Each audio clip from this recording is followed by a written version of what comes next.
नमस्कार सर्वांना, स्वागत आहे परत एकदा सर्वांचं आपल्या आवडत्या चॅनलवरती. तर SRPFचं ज्या विद्यार्थ्यांचं ग्राउंड झालेलं असेल तर अशा सर्वांसाठी आपण लेखी परीक्षेसाठी सिरीज चालू केलेली आहे आणि आजच्या या सिरीजचा आज आपला हा दुसरा भाग आहे. ओके, सो आज आपण याच SRPFचे जे काही पेपर झालेत त्यामधलं रिपीट होणारे प्रश्न या ठिकाणी पाहणार आहोत. आणि सहसा तरी बरेच विद्यार्थी म्हणत होते की प्रिव्हियस इयरला झालेले क्वेश्चन पेपर ओके, तर ते अवेलेबल करून द्या. तर ते टेलिग्रामला अवेलेबल करून दिलेले आहेत. टेलिग्रामची लिंक खाली दिलेली आहे. सो तुम्ही पाहून घ्या तुमच्या जिल्ह्याचा पेपर वगैरे कसा होता आणि त्यावरून तुम्हाला कल्पना येऊन जाईल. तर पहिला प्रश्न पाहण्या अगोदर नवीन असाल सगळ्यात पहिलं सबस्क्राईब करून घ्या. आणि मागच्या व्हिडिओला खूप जणांनी शेअर आणि लाईक वगैरे केलेलं होतं, त्यामुळंच दुसरा भाग या ठिकाणी घेऊन येत आहे. ओके, जर या पद्धतीनं शेअर आणि जे काही महत्त्वाची माहिती वगैरे आहे ती तुम्हाला व्हिडिओद्वारे मिळून जाईल. तर पाहूयात पहिला प्रश्न की भारतातली पहिली ऑस्कर अवॉर्ड विजेती महिला वगैरे कोण आहे. तर त्यांचं नाव आहे भानू आथय्या. यांना जे आहे ते किंवा या ज्या आहेत त्या भारतातल्या पहिल्या अशा महिला आहेत ज्यांना ऑस्कर अवॉर्ड त्या ठिकाणी मिळालेला आहे. ओके, आणि यांनी बघायला गेलं तर 1982 मध्ये ओके गांधी नावाचा चित्रपट काढला आणि या गांधी नावाच्या चित्रपटांतर्गत त्यांना हा पुरस्कार वगैरे देण्यात आलेला आहे. Okay, Oscar award.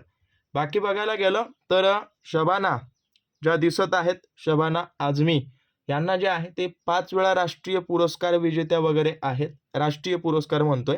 त्यानंतर झुंपा लाहिरी या ज्या आहेत त्या प्रसिद्ध भारतीय अमेरिका म्हणजेच या प्रसिद्ध भारतीय अमेरिकन लेखिका वगैरे आहेत. ओके, सो लक्षात ठेवा.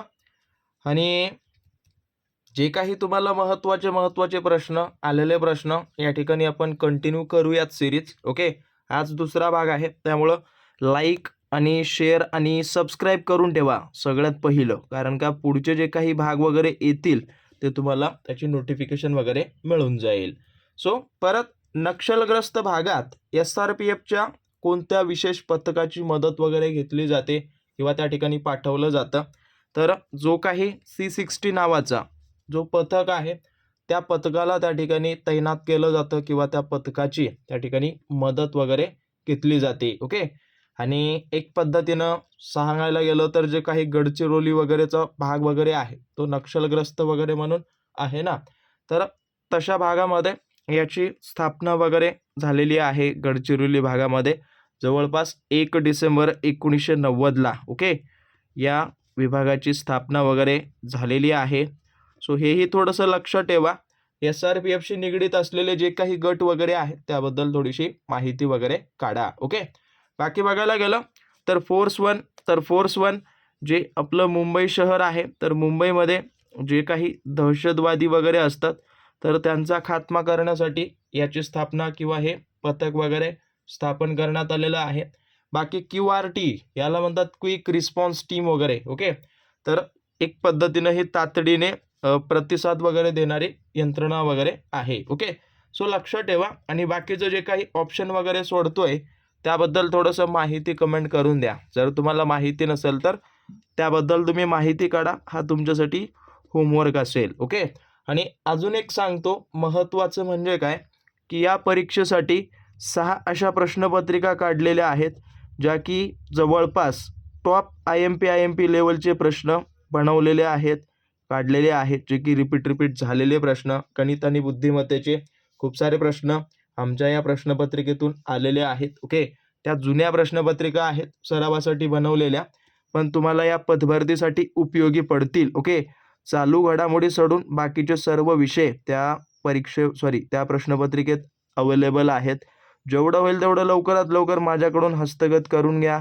ओके, आणि हा माझा नंबर आहे, व्हॉट्सअपवरती SMS करा. आणि त्या परत सांगतो पेड आहेत. ओके, परत सांगतोय 6च प्रश्नपत्रिका आहेत बट पेड आहेत. खूप महत्त्वाच्या प्रश्नपत्रिका आहेत. जेवढं लवकर होईल तेवढं लवकरात लवकर सोडवा. ओके, हां, त्यातून तुमचे एक 25 ते 30 प्रश्न तरी ॲज इट इज बघायला गेलं तर त्याच पॅटर्नचे वगैरे येतील किंवा त्यापेक्षा जास्त सुद्धा आलेले आहेत. परत क्रोचवध नावाचे कादंबरीचे लेखक वगैरे कोण आहेत, तर याचं जे लेख आहे कोण क्रोचवत. तर त्यांचे लेखक आहेत विष्णू सखाराम खांडेकर आणि यांना जे आहे ते मराठी भाषेतलं पहिलं ज्ञानपीठ पुरस्कार मिळालेलं आहे. ओके, हेही थोडंसं की पॉईंट लक्षात ठेवा. ज्ञानपीठ पुरस्कार मिळवणारे पहिले मराठी लेखक किंवा मराठी भाषेतले हे आहेत. ओके, आणि हे ज्ञानपीठ वगैरे कशासाठी वगैरे कुठल्या कादंबरीसाठी मिळालं असाही प्रश्न खूपदा आलाय.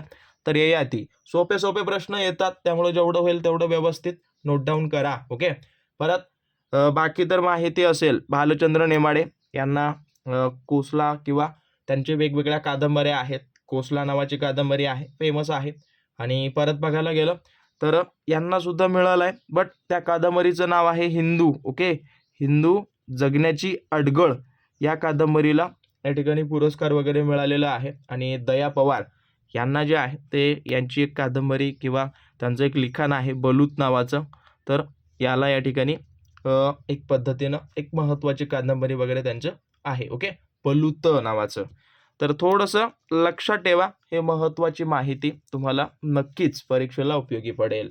परत बघायला गेलं तर 21 पाया असणारी त्रिकोणी संख्या वगैरे कुठली आहे. ओके, त्रिकोणी संख्या काढायचं सूत्र सगळ्यात पहिलं लक्षात ठेवा. जी काही संख्या दिली n म्हणजेच ती संख्या, त्या संख्येमध्ये परत 1 ॲड करा आणि भागिले 2 करा.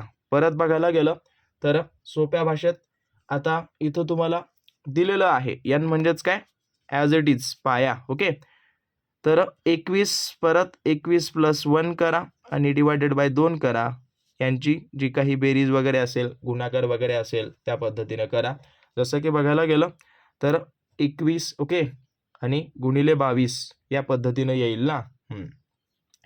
तर पाहून घ्या, 21 गुणिले 22 आणि डिवायडेड बाय 2 केला तर इथं जरी केलात 21 गुणिले 11 वगैरे, तर ॲज इट इज 21 गुणिले 11 231 येईल ना. त्यामुळं हे 231चं बरोबर असेल. ओके, हे छोटे छोटे सूत्र आहेत ज्यावर तुम्हाला माहिती असणं आणि जे काही तुम्ही सराव करा. परत सांगतोय, गणित आणि बुद्धिमत्ता आणि मराठी व्याकरण जशाच तसे त्याच टॉपिकचे प्रश्न ते परत परत विचारतात. त्यामुळं सर्व प्रश्नांचा सराव करा आणि या ज्या काही प्रश्नपत्रिका बनवलेल्या आहेत त्यामध्ये सर्व लेवलचे सर्व टाईपचे प्रश्न त्याच्यामध्ये ॲड आहेत. ओके, परत एका वर्तुळाची त्रिज्या 14 सेंटीमीटर आहे, तर त्याचे परिघ वगैरे किती आहेत. तर एका वर्तुळाची सगळ्यात पहिलं परिघाचं सूत्र काय आहे, तर परिघ बरोबर 2πr. ओके, या पद्धतीचं सूत्र वगैरे आहे. तर आपल्याला काय दिलंय, त्रिज्या वगैरे दिलेली आहे आणि त्याच त्रिज्याचा वापर वगैरे करून तुम्हाला या ठिकाणी काय काढायचं आहे, परिघ. ओके, तर सिंपल पद्धतीनं तेच 2 ॲज इट इज पाईची किंमत आपण कधी कधी 3.14 सुद्धा घेतो किंवा ॲज इट इज 3.1 घ्या अथवा 22/7 घ्या. ओके, पाय आणि गुणिले आर तर आपल्याला किती दिलेली आहे, रेडियस. ओके, तर त्या पद्धतीनं तुम्ही ॲड वगैरे करा, किमती वगैरे ॲड केल्यानंतर इथंच 14 वगैरे, तर यांचा गुणाकार वगैरे करून घ्या. बघायला गेलं तर पाहून घ्या इथं किंवा हे 7 × 7 7 2 14 ॲज इट इज 2 × 2 44 × 2. ओके, तेच या पद्धतीनं तुमची काय 88 सेंटीमीटर वगैरे येईल ना. ओके, सो 88 सेंटीमीटर किंवा हेच 7 × 7 7 2 14 इथं घ्या, हे 2 × 22 गुणिले परत इथं किती 2 आलं ना, 2. तर या सर्वांचा जर गुणाकार वगैरे केला तर किती येईल, 44 44 गुणिले 2 परत 88 सेंटीमीटर येईल. ओके, आता बघा इथं 88 नावाचा सेंटीमीटर किंवा याचा ऑप्शन नाहीये, पण त्याच्या जवळचा असलेला 87.92 हा येईल. ओके, कारण का समजा आता इथं पायच्या ऐवजी तुम्ही 22/7 वापरू शकता अथवा पायची व्हॅल्यू 3.14 हेही तुम्ही वापरू शकता. ओके, जर पॉईंटमध्ये आलं म्हणजेच याची व्हॅल्यू ही त्या ठिकाणी घेतलेली आहे. या पद्धतीने छोटे छोटे लॉजिक लावा. परत सांगतोय, परत क्रॉस चेक नका करत बसू, उत्तर माझं बरोबर आलं पण पॉईंटमध्ये का गेलं या भावनेत राहू नका. ओके, वेळही कमी आणि त्यानंतर परत बाकीचे सुद्धा प्रश्न असतात, त्यामुळं हे छोटे छोटे इन्स्ट्रक्शन फॉलो करा. ओके, परत छत्रपती शिवाजी महाराजांचे गुप्तहेर वगैरे कोण होते, तर छत्रपती शिवाजी महाराजांचे बहिर्जी नाईक हे जे आहे ते गुप्तहेर त्या काळामध्ये वगैरे होते. आणि सगळ्यात महत्त्वाचं एक पद्धतीनं जे काही छत्रपती शिवाजी महाराजांचं अष्टप्रधान नावाची प्रणाली वगैरे होती, त्याबद्दल थोडंसं माहिती काढा. ओके, ही खूप महत्त्वाची माहिती आहे, कारण का यावर बऱ्याच वेळेस प्रश्न वगैरे विचारलेलं आहे. परत बघायला गेलं तर येसाजी कंगजी हे जे होते ना, तर यांनी एक पद्धतीनं पायदळ सेनेचे प्रमुख वगैरे होते, कडक शिस्तीचे वगैरे. त्यानंतर तानाजी मालुसरे यांच्याबद्दल तर सर्वांना माहिती असेल. ओके, यांना सिंहगडचा सिंह म्हणून सुद्धा ओळखलं जातं. आणि बाकी हंबीरराव मोहिते हे काय होते, तर हे होते सरसेनापती. हे महत्त्वाचे जे काही पदं आहेत त्याबद्दल थोडीशी माहिती काढा. आणि सगळ्यात महत्त्वाचं आपल्या महाराजांचा इतिहास. ओके, हे सगळ्यांना माहिती असणं आवश्यकच आहे, परीक्षेच्या दृष्टीनं नाही तर दैनंदिन जीवनामध्ये तुम्हाला माहीतच असावं. ओके, परत महाराष्ट्रात सातवाहन राजघराण्यांची राजधानी वगैरे कुठली होती, तर प्रतिष्ठान. ओके, हे प्रतिष्ठान किंवा आताचं जे शहर आहे किंवा पैठण नावाचं जे ठिकाण आहे ते महाराष्ट्रामध्ये सातवाहन राजघराण्याची ही राजधानी आहे. आणि महाराष्ट्रामध्ये सगळ्यात पहिलं राजघराणं जे होतं तर त्यांची हे आहे. ओके, सो लक्ष ठेवा. आणि हे सातवाहन घराण्याची मुख्य राजधानी वगैरे होती. परत बघायला गेलं पेशा नावाचा कायदा कशाशी संबंधित आहे, तर पेशा नावाचा कायदा हा कशाशी, पंचायत राजशी निगडीत असलेला हा कायदा आहे. पेसाचा फुल फॉर्म जर बघायला गेलं तर पी म्हणजेच as it is panchayat. Okay, panchayat, P for panchayat. त्यानंतर ई म्हणजेच एक्सटेन्शन वगैरे. ओके, एक्सटेन्शन वगैरे आहे, एक्सटेन्शन. आणि to as it is yes म्हणजेच शेड्युल्ड एरियाज ॲक्ट वगैरे त्याचं आहे. आणि हा कायदा वगैरे जवळपास 1996ला पारित वगैरे झालाय, हेही थोडंसं लक्षात ठेवा. आणि हा स्पेशली करून आदिवासी भागातल्या ज्या काही ग्रामसभा वगैरे असतात ना, तर त्यांच्याशी निगडीत असलेला हा अधिकार किंवा कायदा वगैरे आहे. परत कुंदूक या शब्दाचा अर्थ वगैरे काय आहे, तर कुंदूक याचाच अर्थ होतो चेंडू किंवा याचा हा समानार्थी असलेला शब्द. हा स्पेशली करून कुठला आहे, तर संस्कृत भाषेतला हा शब्द आहे. ओके, तर हेही थोडंसं लक्षात ठेवा. माझ्याकडे खूप सारे प्रश्न आहेत, खूप सारी माहिती आहेत. जेवढं तुम्ही लाईक, शेअर आणि सबस्क्राईब वगैरे करून घेता तशा पद्धतीचे भाग मी या ठिकाणी प्रोव्हाइड करत जाईन. आणि हे सर्व तुमच्या परीक्षेला आलेले प्रिव्हियस इयरचे क्वेश्चन्स आहेत. परत सांगतोय, प्रिव्हियस इयरचे क्वेश्चन्स आहेत. या टाईपचे प्रश्न तुम्हाला दिसून येतील. परत मानवी समता नावाचं मासिक कोणी लिहिलं किंवा त्याचे लेखक वगैरे कोण आहेत, तर धोंडो केशव कर्वे यांनी जे आहे ते या मानवी समता नावाच्या मासिकाचं लिखाण वगैरे केलेलं आहे. आणि हे स्पेशली करून जे काही समाजातलं भेदभाव ओके ते दूर करण्यासाठी त्यांनी हे लिहिलेलं महत्त्वाचं मासिक आहे. बाकी बघायला गेलं तर बाळशास्त्री जांभेकरांनी महत्त्वाचं कार्य खूप सारी केली आहेत. बट महत्त्वाचं लक्ष ठेवा परीक्षेच्या दृष्टीनं, पहिलं वृत्तपत्र त्यांनी दर्पण नावाचं काढले. आणि यालाच किंवा यांना जे आहे ते एक पद्धतीनं हे जे दर्पण नावाचं वृत्तपत्र हे बहुतेक मराठी भाषेतलं हे पहिलं वृत्तपत्र वगैरे आहे. ओके, तर लक्ष ठेवा. परत बघायला गेलं तर महात्मा फुले यांच्याबद्दल तर जेवढी माहिती तुम्ही कलेक्ट करसाल तेवढी कमी पडेल. खूप महत्त्वाची माहिती आहे.